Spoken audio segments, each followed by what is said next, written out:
সুপ্রিয় শিক্ষার্থীবৃন্দ, আজকেও আমি হাজির হয়েছি বাক্যের প্রয়োগ অপপ্রয়োগ নিয়ে। আমরা হরহামেশা বাক্যের প্রয়োগ অপপ্রয়োগ নিয়ে ভুল করি। যে প্রথমেই দেখতে পাচ্ছেন যে আসলে কি রহিমা খুব সুন্দরী।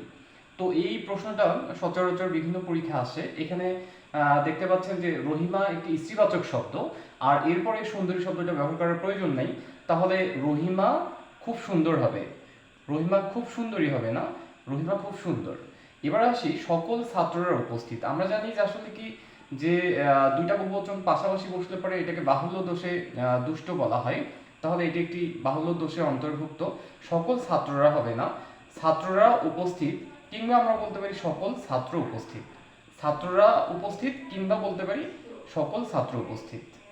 এবার আসি পদ্মা প্রবাহমান নদী। এটাও বিভিন্ন পরীক্ষা আসে।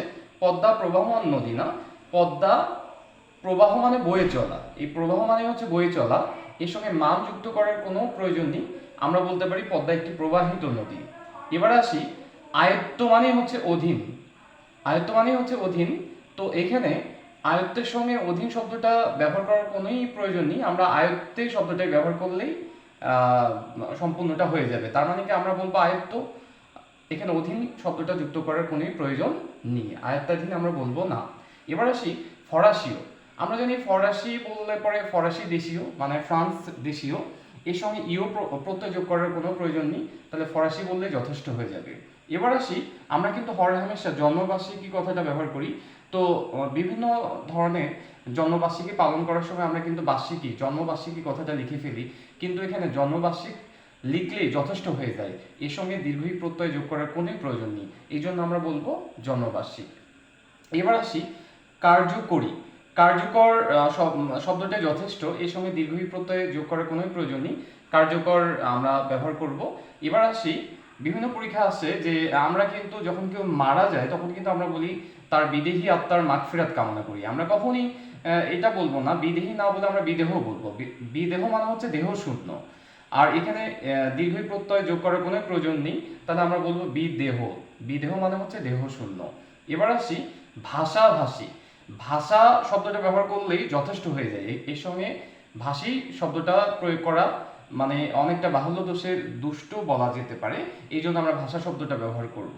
বিভিন্ন পরীক্ষা আসে লজ্জাজনক কিংবা আসে লজ্জাস্কর। এটা লজ্জাস্কর ব্যাপার। তাহলে লজ্জাস্কর মানে শব্দটা ব্যাকরণগত ভুল, এটা আমরা ব্যবহার করব লজ্জাকর ব্যাপার। এবার আসি সম এবং তুল্য। সম এবং তুল্য দুটা হচ্ছে কি সমার্থক শব্দ, আমরা দুটা একসঙ্গে গুলায় ফেলবো না, হয় সম ব্যবহার করব কিংবা তুল্য ব্যবহার করব। তার মানে কি এখানে সম এবং তুল্য একসঙ্গে ব্যবহার করা যাবে না, হয় সম ব্যবহার করতে হবে নয় তুল্য ব্যবহার করতে হবে। এই জন্য আমাদের খেয়াল রাখতে হবে যে সম এবং তুল্য শব্দ দুটা একসঙ্গে ব্যবহার করা যাবে না। আমরা কিন্তু হরহামেশা সমতুল্য, কেবল মাত্র, যেমন কেবল এবং মাত্র দুটা গুলায় ফেলি, কেবল এবং মাত্র হবে না, হয় কেবল হবে নইলে মাত্র হবে। এই যে আমি সম্পূর্ণ দেখাইলাম যে আসলে কি যে বাক্যের অপপ্রয়োগ, শুদ্ধ প্রয়োগ অপপ্রয়োগ, এখানে কিন্তু শুদ্ধ প্রয়োগগুলো আমি সুন্দরভাবে বুঝিয়ে দিলাম। এরকম করে আমার ক্লাসে তোমরা যদি বাক্যের প্রয়োগ এবং অপপ্রয়োগগুলো সুন্দরভাবে ক্লাসগুলো দেখো, তাহলে দেখা যাবে যে এইচএসসি এবং বিভিন্ন চাকরির পরীক্ষায় আর কখনোই সমস্যা হবে না।